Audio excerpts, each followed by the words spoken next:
Good evening and welcome back to 29 News Streaming. Live in the newsroom, I'm Isla Miyabi, and thanks for joining me for tonight's edition of Your Day in News, where we recap the top stories of the day. Students at Charlottesville High School are the latest to take part in a growing number of protests against ICE incidents. Kendall Hansen shares how these teens are taking a stand and what they're calling for. Hundreds of students took part in the student-organized walkout. They say the demonstration is a way to speak up for immigrants and to speak out against ICE. It's a time to talk about it, and we're done being silent. Done being silent, a message taken on by hundreds as they marched along John Warner Parkway to protest ICE. It's a big problem with all the Hispanics right now. What's going on, not only Hispanics, black people, women especially, all of the above. Everybody is getting targeted right now by ICE, and it's a big issue. Kara Tucker and Sierra Carter are students at Charlottesville High School. They say the demonstration is a way to raise awareness and come together to support community members impacted by ICE. We do care for everybody, to show that we are impacted too. It might not look like it, but kids are scared to go to school. Adults are scared to go outside, do the mandatory. People are scared to go to work. Tucker and Carter say the demonstration was bigger than they could have imagined as students stood and marched along sidewalks with signs speaking out against ICE. A lot of people have a lot of their doubts about our generation, but if y'all look at this today, this Charlottesville High School, we have all come together today for this one big thing in our community that we all care about. In Charlottesville, Kendall Hansen, 29 News. Democrats hoping for voter redistricting can leave lots of questions for candidates who have already launched their midterm campaigns. Avery Davis checks in on how this could impact Central Virginia.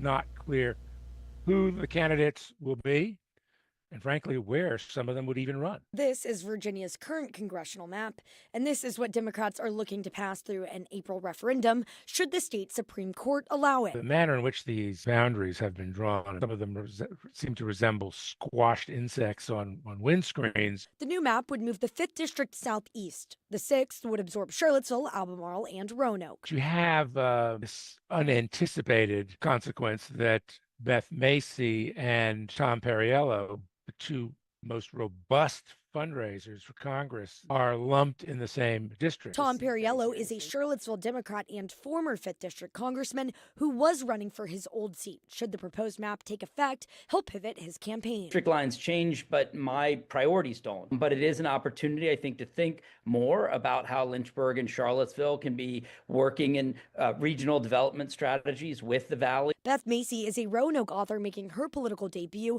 as a Democrat candidate for the 6th. In a social media post, Macy said she was ready to take on Representative Ben Cline, a Republican, long before redistricting reared its head.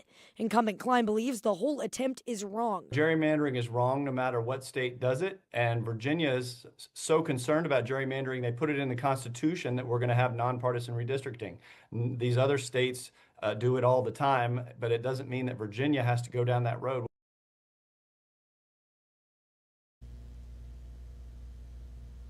Legislation aimed at lowering prescription drug costs has just been passed with bipartisan support. Gabby Womack breaks down this big step and what AARP Virginia is expecting. For years, AARP Virginia has been pushing for lower prescription drug costs in Virginia. Finally, they got their biggest break yet. Friday evening, the Virginia Senate passed legislation aimed at dropping those drug costs by a 31-8 margin. That was the biggest margin that we've gotten in the Senate to this point. Jared Coffey, AARP's Virginia Advocacy Director, says the vote signals momentum that's been building for years. That's a huge deal and something that I'm really excited about. The bill, known as the Affordable Medicine Act, would extend Medicare negotiated drug prices to hundreds of thousands of Virginians who are not on Medicare. I'm hopeful that Governor Spanberger, having been a big supporter of the IRA while she was in Congress and a champion for kind of affordability and lower drug prices, will be eager to sign this bill. Next stop, the House, where a matching bill has cleared committee and could hit the floor as early as next week. Coffey says getting here was not easy, but there's hope. Sometimes you just have to keep pushing and pushing and failing and until you finally get the opportunity to get it done. Gabby Womack, 29 News. Virginia men's basketball is climbing the rankings after two big wins last week. Next up, the Hoos head on to take on Florida State and Ohio State. Jackson Schock explains why Virginia chose to schedule the Buckeyes and what they'll need to do to come out on top.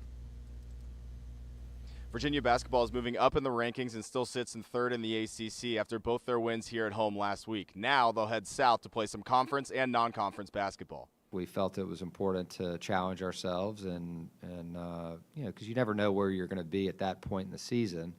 You want to make sure you have quality wins, or opportunities, I guess is a better way to put it. Quality opportunities to put yourself in a good position for an NCAA tournament berth. The 15th ranked Hoos will battle Florida State and Ohio State on the road this week. The Cavaliers are 8-2 away from JPJ, and head coach Ryan Odom says Virginia's relied heavily on its defense to win games and wants things to pick up on the other side of the ball. We haven't shot it as well as we're capable of shooting it, and so hopefully that's a good sign. We'll continue to work. As long as we keep taking the right shots, we're confident that they'll go down. Virginia is only led by 2 or more scores at halftime in one of its last 4 games. When buckets are hard to come by, Odom and his coaching staff try to put things into perspective to get their team back on track. As we just say something simple as, it's not meant to be easy. It's not life. Life's meant to be hard and challenging, and the teams and the people, the individuals that persevere and figure things out and don't make excuses, usually have the success that they want. UVA tips off against Florida State Tuesday at 7 p.m., and then in Nashville they'll tip off at 8 p.m. when they play Ohio State Saturday. From John Paul Jones Arena, Jackson Schock, 29 News. That's all for tonight's edition of Your Day in News. Thanks so much for tuning in, and I hope that everyone has a great night. For 29 News, I'm Isla Miyabi.